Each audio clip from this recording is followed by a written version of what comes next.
చర్చిలో ఇంకో హైలైట్ జరిగేదన్న. పగలు మా మా ఊళ్ళు కానీ కాలేజీలో ఉండే వాళ్ళు అందరూ మాకు తెలుస్తాయి కదన్న ఎవరు అలాంటి వాళ్ళు మనుషులని. ఉమ్, ఆడేమో వారం అంతా రోజు బోకేసాలన్నీ వేసేస్తాడన్న. సారీ అన్న ఇలా మాట్లాడుతున్నాను, మీకు ఏమనుకోకండి. ఓపెన్ గా చెప్పండి, జరిగింది చెప్పండి. ఆ, వారం తెలుసు అన్న కాలేజీలో ఏం జరుగుతాయని మామూలుగా ఎందుకంటే ఓపెన్ గా చెప్పలేను. వారం అంతా భోగి పనులన్నీ చేసేస్తారు అమ్మాయిలు అబ్బాయిలు. ఉహు, ఆ, ఆదివారం రాగానే సాంప్రదాయాన్ని శుద్ధ పూజలని అమ్మాయిలేమో తల మీద గోడలు వేసేసుకుని అబ్బాయిలేమో నీట్గా ఫుల్ హ్యాండ్ చొక్కా వేసేసుకుని అందరూ బుక్కులు పట్టుకుని వెళ్ళిపోతారన్న. అంటే ఆ రోజు ఇదంతా ఆ ఆ, బు- ఏముండదన్న. వారం అంతా నువ్వు ఎన్ని పనులైనా చేయొచ్చు, ఎన్ని ఎవరు ఒకడు ఒకడు ఎన్ని ఎఫ్ఐఆర్లైనా మెయింటైన్ చేసి ఏమైనా చేయొచ్చు.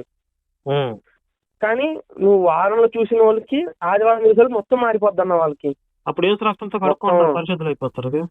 అదే కలుపుకుంటా. ఇంతలో హైలైట్ ఏంటంటే ఎగ్జామ్స్ అన్న. ఎగ్జామ్స్ అయిపోయిన తర్వాత స్పెషల్ ఫుడ్ కూడా పెడతారనమాట.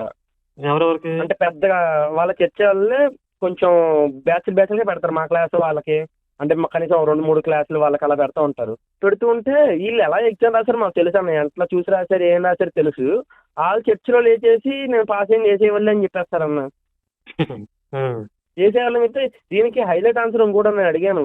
అరే మా ఫ్రెండ్ నీ ఎరా నువ్వు అలా సాక్ష్యం చెప్పాక చర్చిలో నువ్వు పాస్ అయింది వేసేవాళ్ళని, అదేంటో నువ్వు పాస్ అయింది స్లిప్పులు పెట్టి కదా అంటే, అవును మామ స్లిప్పులు పెట్టాను దొరకకుండా చూసుకుని దేవుడే కదా అన్నాడు.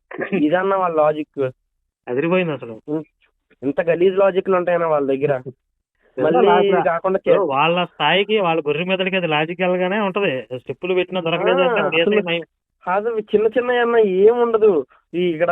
అంటే ఇక్కడ మళ్ళీ ఇది నాకు కాకుండా చెప్పన్నా. ఇంకొకటి, ఇప్పుడు ఇంతకుముందు అసాంఘిక కార్యకలాపాలు చెప్పారు కదా, అదే అన్న. అలా ఎఫ్ఐఆర్లు పెట్టుకున్నా కూడా దొరకకుండా చేసింది వేసే అంటారు వీళ్ళు. దొరకకుండా చేసింది ఏసై అనుకుంటున్నారు అయితే వాళ్ళు. అలాగే అనుకుంటారన్న వీళ్ళు.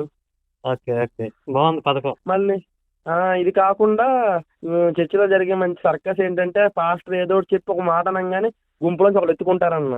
ఆ యోహాను సువార్త ఏం చెప్పగానే అలనాడు వాళ్ళు ఎత్తుకుంటారన్న. అది మరీ కామెడీగా ఉంటుంది అవును. మొత్తం. అది అయిన తర్వాత మళ్ళీ సెమీ క్రిస్మస్ అన్నారు. ఇంకా ఏ పండగలు చేయరుగా మాకు సెమీ క్రిస్మస్ చేస్తారన్న. మాకు ఇష్టం లేకపోయినా పదవంతాన్ని వెళ్ళి కూర్చోవాలి. వాళ్ళ పొద్దున్నుంచి మరి ఎలాగంటే ఇంకా ఆడిటోరియం మూసేస్తారు, లోపలే సావాలి నువ్వు చచ్చిపోయినా కూడా. సెమీ క్రిస్మస్ అంటే సెమీఫైనల్ లాగానా? సెమీఫైనల్ లాగా క్రిస్మస్ ముందు ఇంకా అది ఉంటా టార్చర్ అన్న. మామూలు టార్చర్ కాదన్న. అది పొద్దున్నుంచి ఏడుపు కొట్టు పాటలు వేసుకుని మామూలు ఏం చేస్తారు అక్కడ? అయ్యా ఏసయ్యా మా కోసం పుట్టావు, అయ్యా అయ్యా మా కోసం అదే అది ఎలా ఉంటదంటే బ్యాచ్లు ఉంటదన్న. ముందు ఒక సాంగ్ పాడతారు ఏదో పాట, తర్వాత ఒక డాన్స్ ఏదో డాన్స్. అదే కదా ప్రభు పాటలే. అది అయిన తర్వాత ప్రార్థన అంటే చాలు నుంచుంటారు, అందరు చేతుల పైకి ఏడుస్తూ ఉంటారు. అది అసలు నాకు ఇప్పటికీ అర్థం కాను. మనం ఒక వినాయకుడు మందిరానికి కానీ లేకపోతే స్వామి భజనకు కానీ ఏదో ఒక గుడికి కానీ భజనకు కానీ వెళ్తే ఎంత పాజిటివ్ గా మంచి హుషారుగా ఉంటుందో, వీళ్ళు ఏడుస్తూ మాట్లాడతారన్న ఏదో ఒకటి. మొత్తం వాళ్ళు నిజంగా ఏడుస్తున్నారు లేకపోతే వాళ్ళు యాక్టింగ్ చేస్తారు అర్థం కాదు, కానీ మొత్తం వాళ్ళు మొత్తం షర్టులు అన్ని తడిసిపోతాయి అన్న. అంటే వాళ్ళకి ఏడుపు రాకపోతే సైతాన్ అంటారు, అందుకని కావాలని నిజంగా ఏడుపు కూర్చుంటారు. అదే మళ్ళా అయిపోయిన తర్వాత ఈ సెమీ క్రిస్మస్ ఈ గోళ మళ్ళా ఇవి మా పాస్టర్ వస్తారు, రోజు అంతా బుర్రతనే వస్తారు పాస్టర్. అయిపోయిన తర్వాత మళ్ళీ సాయంత్రం వాళ్ళ చర్చి ఉంటుంది, అక్కడ చర్చికి తీసుకెళ్తారు. అంతా అయిపోయింది. ఇప్పుడు మీ ఫ్రెండ్స్ క్రిస్టియన్ ఫ్రెండ్స్ అందరూ ఇల్లీగల్ కార్యక్రమాలు ఉన్నారు, మరి మీరేమి అందులో వేలు పెట్టలేదా? ఇల్లీగల్ కార్యక్రమాలు మనం ఏం వేలు పెడతామన్నా. మనకి అంటే మెయిన్ మా ఇంట్లో చాలా భయం అన్నా నాకు. అంటే నేను ఎందుకు చెప్తున్నానంటే, ఇప్పుడు మీరు హిందూ ట్రెడిషన్ లో ఉన్నారు కాబట్టి మీకు కొంచెం సాంప్రదాయ కొద్దిగా పద్ధతులు ఉన్నాయి. అదే అన్న, వాళ్ళది వైల్డ్ లైఫ్ కదా.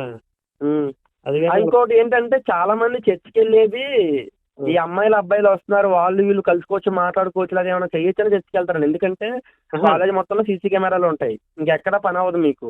కాలేజ్ అంతా బిగ్ బాస్ హౌస్ లో ఉంటుంది, మీకు ఎంటర్ అయిన దగ్గర నుంచి ఎగ్జిట్ అయ్యే వరకు మొత్తం కెమెరాలు ఉంటాయి. కెమెరాలు లేనిది ఏమైనా ఉంటే ఆ చర్చ జరిగే ఆడిటోరియం ఉంటుంది, కెమెరా హాల్, అక్కడ కెమెరాలు ఉండవు అసలు. ఓహో అదే. పాస్టర్ చెప్తారు, పాస్టర్ వెళ్ళిపోతారు. పాస్టర్ వెళ్ళిపోయిన తర్వాత మెల్లిగా వీళ్ళందరూ ఒకళ్ళు బయటకు రావడం 40 నిమిషాలు 1 గంట పడుతుంది కదన్నా.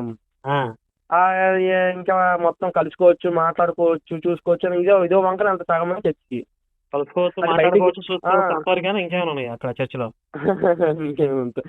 తర్వాత ఒక్కోసారి బయట మా కాలేజ్కి వచ్చే పాస్టర్ వేరే పక్కన ఊర్లోనే ఇంకో చర్చ్ ఉందన్న, ఆయన ఓన్ చర్చ్.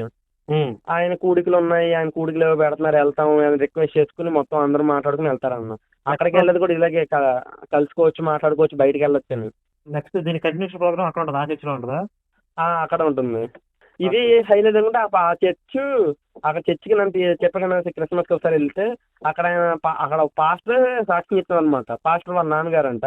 ఆయన ఆ ఊరికి వచ్చినప్పుడు ఏమీ లేదంట అసలు. సైకిల్ను ఆయన వచ్చారంట, వాళ్ళ వైఫ్ ఆయన వచ్చారంట.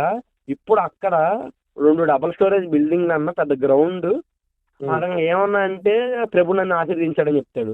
నేను అప్పుడే అడిగాను మామూలు, అరే ప్రభు ఆయన ఒక్కనే ఆశీర్వదిస్తాడు, ఎందుకంటే మిమ్మల్ని ఎవరిని ఆశీర్వదించరా, మీరు ఎలా ఉన్నారు, మీరు ఇప్పుడు అలాగే ఉన్నారు, ఆ ఊర్లో ఉన్న కూడా అలాగే ఉన్నారు జనాలు అంటే. చర్చ్ తెలిసి కానీ చర్చికి వచ్చే వాళ్ళందరూ ఆ ఊర్లో పొలం పనులకి వెళ్ళేవాళ్ళు, కూలి పనికి వెళ్ళేవాళ్ళు, లేదా చిన్న చిన్న కౌలు పనికి వెళ్ళేవాళ్ళు, వీళ్ళే ఉంటారన్న. వీళ్ళేమో వాళ్ళు ఆ పాస్టర్ చెప్పేదానికి వీళ్ళు నిజమని మొత్తం తల మీద గుడ్లు వేసుకుని చప్పట్లు కొట్టేస్తూ ఉంటారన్న, గొర్రెల్లాగా. ఒక్కలా ఆలోచించే మెదడు ఉండదు వీళ్ళకి. వీళ్ళు ఇంకా దిగజారిపోతారు, ఎందుకంటే వీళ్ళ రక్తం తాగే వాడు బలుస్తాడు కదా. అది కనీసం అన్న ఇప్పుడు అప్పుడు వాడు వచ్చాడు ఏమీ లేకుండా వచ్చా అన్నాడు, కనీసం ఒక షెడ్ వేసుకుంటే ఓకే, ఓ బిల్డింగ్ కడితే ఓకే. వాడు డబుల్ స్టేర్ బిల్డింగ్ కట్టి వాళ్ళ కొడుకులు పెళ్లి అంత గ్రాండ్ గా చేశాను వాడే డైరెక్ట్ చెప్పుకుంటుంటే మినిమం ఉండదా? ఇప్పుడు 20 సంవత్సరాల నుంచి వాడిని చూస్తున్న జనాల కన్నా తెలియాలి కదా. వాడు వచ్చినప్పుడు ఎలా ఉన్నాడు, నేను వచ్చినప్పుడు ఎలా ఉన్నాను, ఆడెందుకు బాగుపడ్డాడు, నేను ఎందుకు బాగుపడలేదు, మినిమం ఆలోచన ఉండదన్న. ఇదంతా ఒక సైడ్ అన్న. తర్వాత మాది హాస్పిటల్లో వర్క్ చేశాను నేను. ఇంటర్న్షిప్ జరిగింది కంప్లీట్ 1 year నేను హాస్పిటల్ సర్వీస్ చేయాలి. ఆ ఇంటర్న్షిప్ చేసేటప్పుడు ఏంటంటే నేను గవర్నమెంట్ హాస్పిటల్లో వర్క్ చేశాను మార్నింగ్, నైట్ ప్రైవేట్గా నేను వేరే హాస్పిటల్లో వర్క్ చేసేవాడు అనమాట. గవర్నమెంట్ హాస్పిటల్స్ లో అన్న ఒక మాఫియా ఉంటుంది, క్రిస్టియానిటీ మాఫియా. నిజంగా ఇదైతే ఇది నర్సులు అన్న. నర్సులు అసలు ఎలా టార్గెట్ చేస్తారంటే అలా టార్గెట్ చేస్తాను హాస్పిటల్లో. అది మీదో లేకపోతే రజిత్ కుమార్ అన్నదో తెలియదు అన్న. చెప్పారు కదా మదర్ తెరీసా గురించి, మదర్ తెరీసా చనిపోయే ముందు నేను బాప్టిజం ఇప్పించి చనిపించాను. అవును.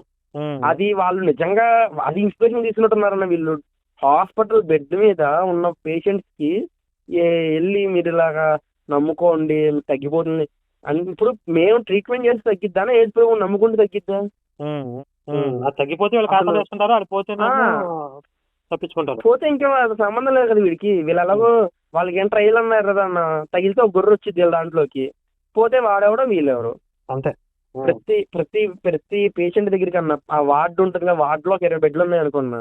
ఒక మాక్సిమం హాస్పిటల్లో 90% క్రిస్టియన్సే ఉంటారు నర్సులు, 90%. వీళ్ళు ఏంటంటే ఇంకా పేషెంట్ బెడ్ మీద ఉంటే బెడ్ మీదకి వెళ్ళడం, ముందు 2 రోజులు చూస్తారు, వాడు నొప్పి వస్తూ ఉంటుంది, మెల్లిగా ఈ ఫోన్లో ఏవో పాటలు పెడతారు, ప్రభువు నమ్ముకోలేని అది నేను నీకోసం ప్రార్థన చేస్తా అంటారు. ఇప్పుడు ఆ సిచ్యువేషన్లో ఉన్నోడికి ఏమనిపిస్తాను, ఏదో ఒకటి ఏ దేవుడు అయితే ఏంటి, నేను నాకు నొప్పి తగ్గితే చాలు, నా బతికితే చాలు, సరే ఏదో చేతనంగా చేయని అన్నట్టు ఉంటారన్న.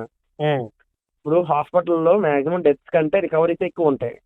అది మా ట్రీట్మెంట్ వల్ల, మేము కష్టపడిన దాని వల్ల, మేము ఇచ్చే మెడిసిన్స్ వల్ల. అది మొత్తం వీళ్ళు ప్రభు ఖాతాలు వేసేసుకుంటారన్న.